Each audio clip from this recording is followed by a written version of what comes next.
Hello everybody and welcome to the Boxing Locker. It is your man Matt Goddard and I'm here today to talk about Inoue versus Stephen Fulton Jr.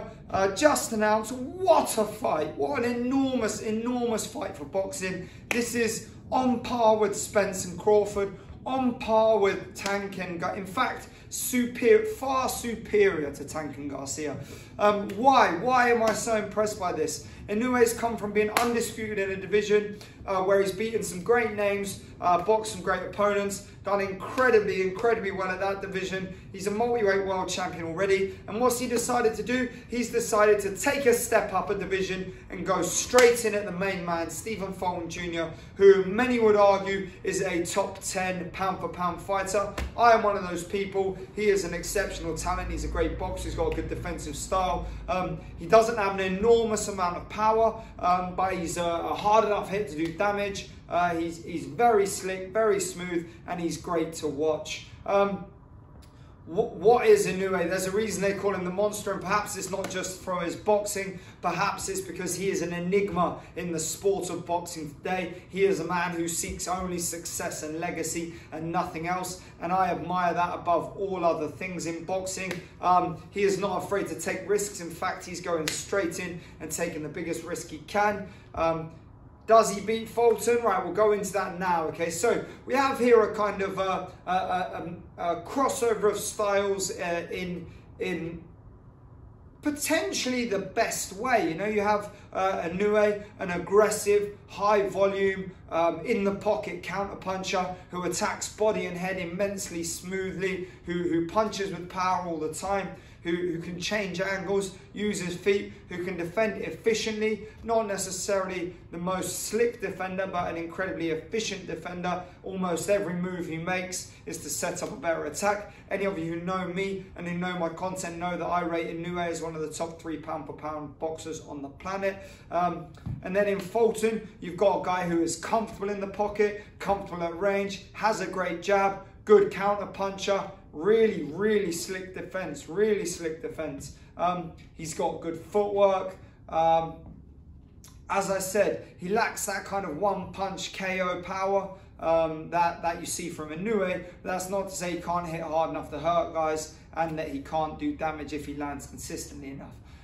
How do I think that plays out as a matchup? I think it plays out as an active fight. It's going to be exciting to watch. There's going to be a lot of punches thrown, okay? Look, let's forget Inoue's last fight.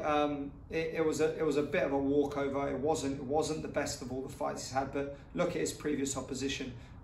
He got the last title, moved up. You have to admire that.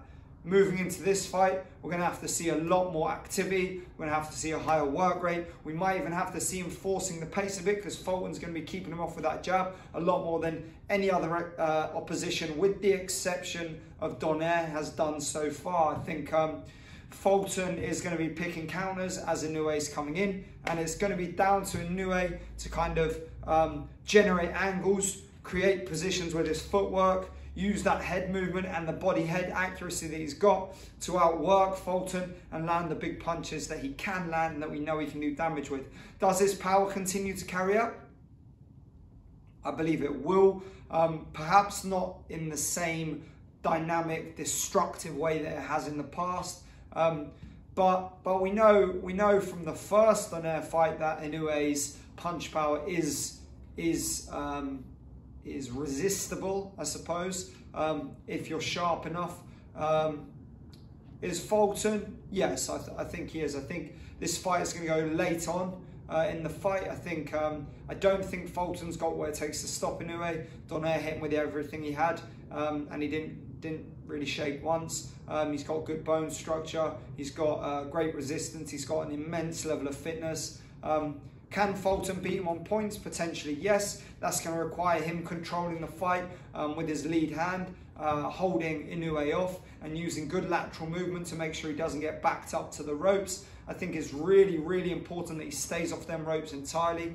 If he can try and hold the center of the ring, circle round and move away from Inoue, then there's every chance that he can win. Do I think that's going to happen? No. I think we're going to see, we're probably going to see an Inoue very late stoppage. I think it's going to be a great fight for the first 4 or 5 rounds.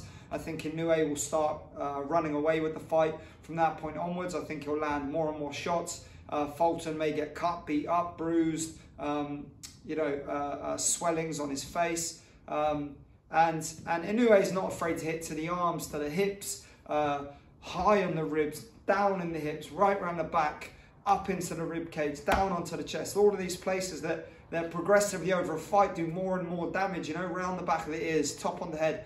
All of these things that over time, successive concussive blows, that just kind of continually drain the opponent and weaken the opponent. So towards the end of a fight, he's going to have a lot more success. And I think it may result in a late stoppage. Please, I get this all the time.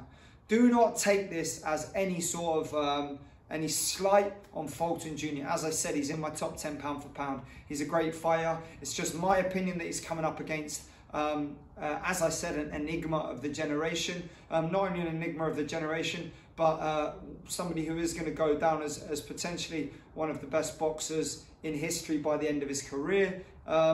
He's just exceptional to watch, Inoue. He's the most balanced, composed, aggressive and alert fighter that you will see right now. He's just so exciting to watch, with the exception of the previous fight that, I mean, it was a complete non-event because his opponent made it so, and that's all I'm going to say about that. Fulton, it's not the end for him.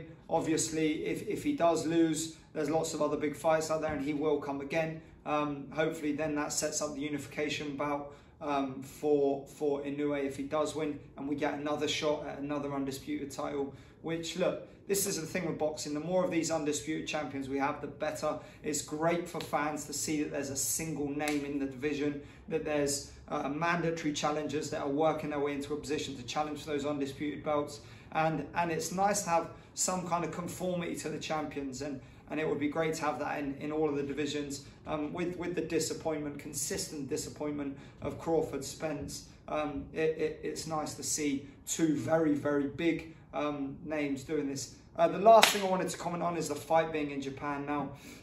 There is no reason to complain about this. Obviously the timings will be off all over the world, but the reality of the situation is Inoue is an enormous name in boxing. He's a massive name in Japan and across Asia.